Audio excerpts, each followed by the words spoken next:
말씀은 역대하 19장 8절에서 9절입니다.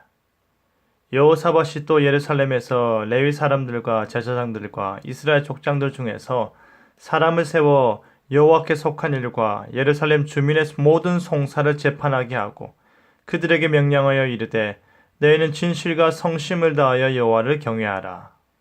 역대기에 나타난 여호사밧 왕의 기사는 이전 왕들과는 달리 불순종에 따른 비참한 종말이 나타나지 않습니다. 역대기 기자는 여호사밧 왕을 다른 왕들과 비교할 때 보다 완전한 왕으로 그리고 있습니다. 신실하신 여호와 하나님의 풍성한 은혜로 인해 여호사밧 왕은 번영을 누리며 부와 명성을 열국 사이에서도 널리 드러내었는데요.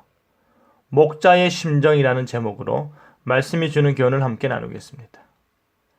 여러분, 왜 여호사밧 왕이 이스라엘의 열왕들 가운데 특별히 선하고 위대한 왕으로 평가되는 줄 아십니까? 그는 하나님 안에서 자신의 믿음을 신실하게 성장시키며 믿음의 왕으로 행동하는 신앙인이었기 때문입니다. 다시 말해 그는 백성들을 위해 하나님께 간구하는 왕이었고 스스로 먼저 그 계명을 행함으로 인해 그의 백성들로 하나님의 복을 받게 하였던 왕이었기 때문입니다. 여호사밧 왕이 유독 더 많은 칭찬을 받는 이유를 찾으라면 그가 백성들을 향한 특별한 마음, 양을 돌보는 목자와 같이 온 이스라엘 백성들을 돌보고자 하는 목자적 마음이 그에게 있었습니다. 그는 진실로 백성들의 삶의 현장에 관심을 가졌고 그들의 복지를 위해 힘을 썼던 것입니다.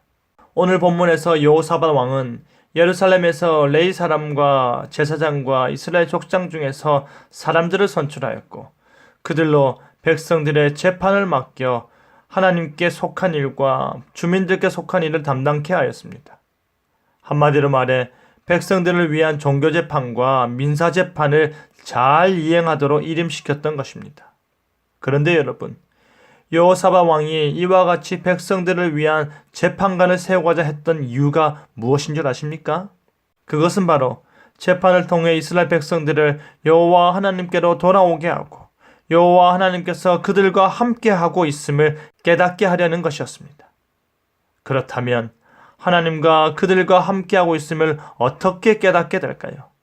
그들이 하나님을 진정 두려워하는 마음으로 불의하지도 않고 자로나 우로나 치우치지 아니하고 뇌물받는 일도 없이 정의롭게 재판을 행할 때에 하나님의 치리하심과 하나님의 통치하심과 하나님의 돌보심을 깨닫게 되어 하나님께서 그들과 함께하고 있음을 안다는 것입니다. 그러기 위해 여호사밧 왕은 그렇게 세워진 재판관들에게 명령하기를 진실과 성심으로 행하라 하였던 것입니다. 그들이 진실되게 송사를 다루고 그들이 성심으로 재판을 행한다는 것은 그들의 여호와를 두려워하여 여호와께 죄를 범하지 않는 것입니다. 바로 그 일을 힘써 행할 때 여호와께서 그들과 함께 하시고 그와 같은 자들을 하나님께서는 선한 자라고 명하셨던 것입니다. 여러분, 여호사밧 왕이 재판관을 세운 것, 즉 사람을 세운 것은 그에게 맡겨진 백성들을 목자의 마음으로 잘 통치하고자 하는 것이었습니다.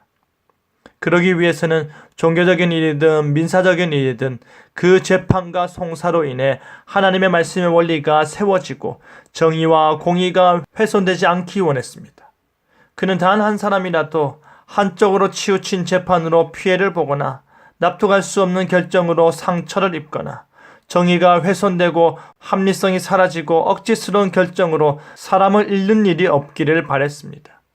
그는 그렇게 하는 것은 하나님을 두려워하는 일이 아니라 하였고 여호와께 죄를 범하는 것이라 하였고 하나님과 함께하는 것이 아니라 하였습니다. 그렇기 때문에 그 모든 죄악으로부터 멀어지고 불의로부터 벗어나고 질서를 바로 세우기 위해 재판관을 새로 세웠던 것입니다. 사랑하는 성도 여러분, 우리의 교회 생활 가운데 경험하게 되는 모든 교인의 사건들과 일들은 그 문제 해결에 있어서 결코 누군가에게 기울어진 운동장이 되어서는 안 될 것입니다. 교회는 우리의 유일한 재판관이신 하나님 앞에서 재판의 도구인 말씀의 법 앞에서 모두가 공평히 동일한 잣대로 대해져야 합니다. 그것이 바로 목자의 심정으로 진실되고 성심껏 교인을 대하고 돌보는 것입니다. 혹시 여러분께서 교인들을 등급을 나누어 대하고 판단하십니까? 혹시 동일한 실수와 문제임에도 불구하고 친분에 따라 다르게 대우하십니까? 혹시 여러분의 공동체 안에서 내로남불이 너무나도 강하게 나타납니까? 하나님을 두려워하는 마음으로 하나님의 의가 결코 훼손되지 아니하도록 서로를 진실되게 돌보고 대하시길 바랍니다. 그것이 바로 행동하는 신앙이요. 그것이 바로 목자의 심정으로 교회를 섬기는 것입니다. 그리하여 나부터 하나님의 원리를 온전히 실천하며 목자의 심정으로 행동하는 신앙이 되는 저와 여러분 되기를 간절히 바랍니다. 아멘.